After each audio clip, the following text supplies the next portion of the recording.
बेनो खाजोबोमोन आरो ना मोसौखौ बे जाहैबाय बे बिथांनि नै गलिया नैबेनोमोन बेहायनो खायोमोन आरो बे मोसौखौ नै बे गलियावनो जोबोद दुखुनांथाव बाथ्रा जाहाथे नोंथांमोना बे भिडिअखौ बेसे हायो शेयार खालामो आरो दा बिथाङा एनाउन्सबो खालामबाय नोंथांमोननिसिम जाहाथे बे मोसौखौ जुदि मोनोब्ला मानैजों माने 10,000 बान्था होनो थाखाय बिथाङा रेडि जा मोसौनि साइसआनो गिदिर गिदिरखा नोंथांमोना बेसे हायो सेस्था खालाम जुदि मोनोबाथाय एकदम कन्टेक्ट नाम्बार होनाय थाखाबाय बे कन्टेक्टआव फन खालामबानो जाबाय बिथांनाव दा बिथाङा बेजोंनो आबाद मावनानै जायोमोन जोबोद माने एकदम माने दुखुनांथाव आरो माने बिराद नार्भास जानानै दं दा बिथांनि न'खर आरो बिथाङा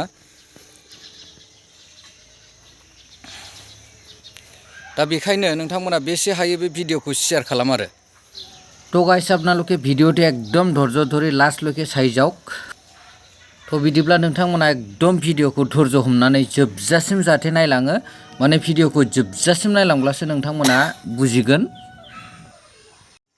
आं दा बे समाव दंफैयो गारगाव होनना 2 नं गारगाव हास्रावबारियाव दंफैयो माने दलि कुमार नार्जारी बिथांनाव माने थांनाय सुनिबार बारायाव बिथांनि माने मोसौआ मोनायाव गोमादों आरो आं दा बिथांनिफ्राय डिटेल्स मिन्थिनानै लागोन नोंथांमोना भिडिअखौ जोबजासिम नायदो आरो आं गिबियावनो खावलायगोन जाहाथे बे भिडिअखौ जेसेबां हायो शेयार खालामो नोंथांमोना जाहाथे दाब दाब जायगायाव मोनहैयो माने जिहेथु माने मोसौआ बिथांना गोमाबाय माने खावजाबाय दायो जाहाथे बे मोसौखौ माबोरै मोनफिनो नोंथांमोना जिखुनु प्रकारनो बेसे हायो बे भिडिअखौ शेयार खालामनानै हो माने दाब दाब जायगायाव जाहाथे माने गोसारजोबो आरोखि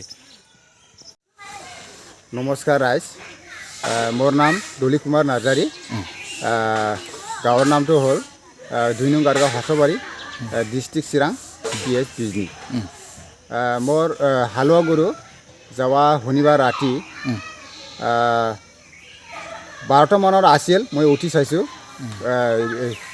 আৰু আমি ইয়াৰ পিছত আমি ঘৰটি সোমালোঁ আৰু ৰাতিপুৱা আমি 4টা মান বজাত আমি উঠি আমি গৰুটো চাইছোঁ দুটা হালুৱা ডাঙৰ গৰু নাই আৰু কি এটা গৰু কালাৰটো হ'ল কলা বেছি কালা নহয় কলাই আৰু 4টা টেং এইটো মানে 4টা টেঙো 10 ইঞ্চি মান মানে বগা আর কি আচ্ছা আর কপালত বগা দাগ আছে কপালত হয় আর এটা গরু কালারটো হল এটো সিংটো লম্বা দুটাও সিংটো লম্বা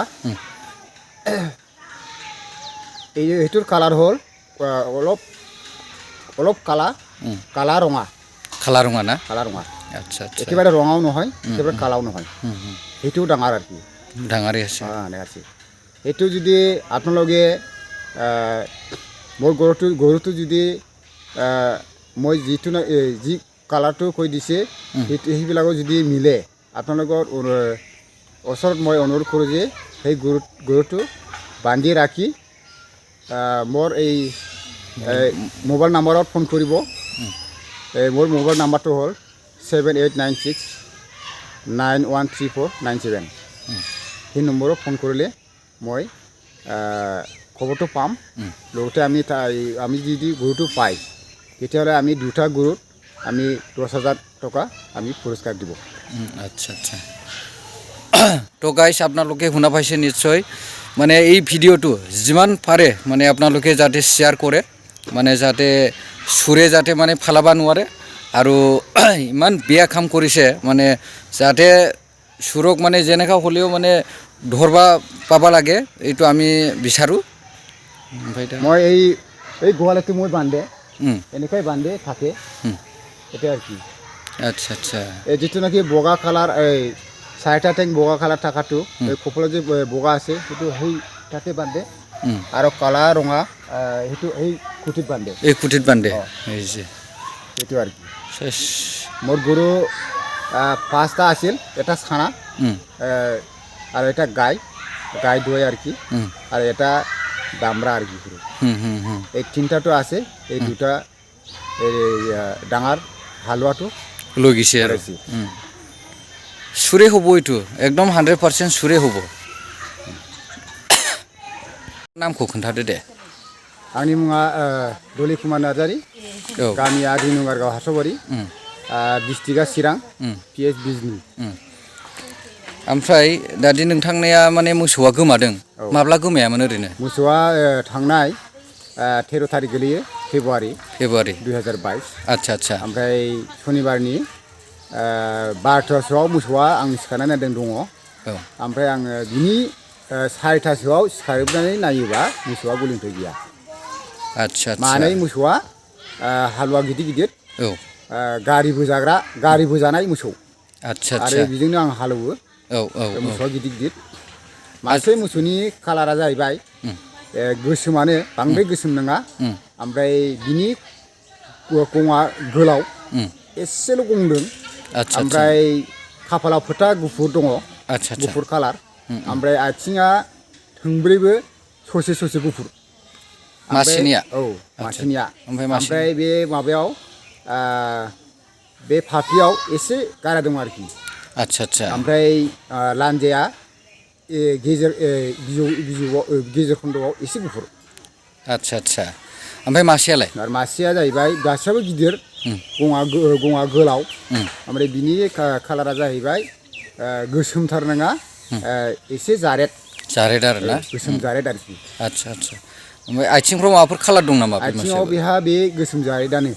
आच्छा आच्छा बे माबाखौ गोसोम जारेदखौथ' आं नेयाव खायोमोन। आच्छा आच्छा ओमफ्राय बे गोसोम बे ससे ससे थोंब्रैबो गुफुरखौ नेयाव खायोमोन आरोखि। आच्छा आच्छा नैहायमोन ना ओमफ्राय आं बे मोसौखौ मोननो थाखाय नै दिनै 14 थारिख फेब्रुवारि 2022 आं थानायाव इजार होबाय आरोखि। आच्छा आच्छा इनफर्म होबाय ना जाबाय। ओमफ्राय ओरैनो नोंथांनाव पुलिसफोराबो फैखांखाबाय नामा दा? फैबाय। आच्छा आच्छा बिसोरनि दहाय बावैसो फैदों। होमबा निस्सय बिसोरो थन लासिगोन बिसोरबो।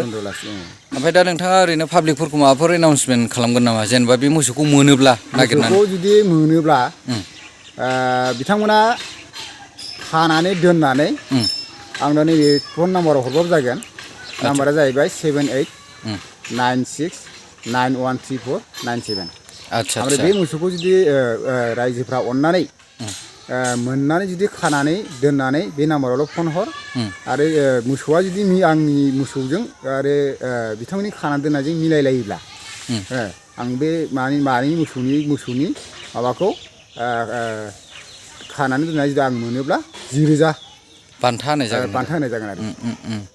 थिगानो दङ। औ होमबा दा जायफोर बिथांमोना बे भिडिअखौ नायो माने बेसेबां हायो माने शेयार खालामनांगौ ना होमबा माने जाहाथे गोसारजोबो आरो जाहाथे बयबो नुयो नङा होमबा? औ औ आच्छा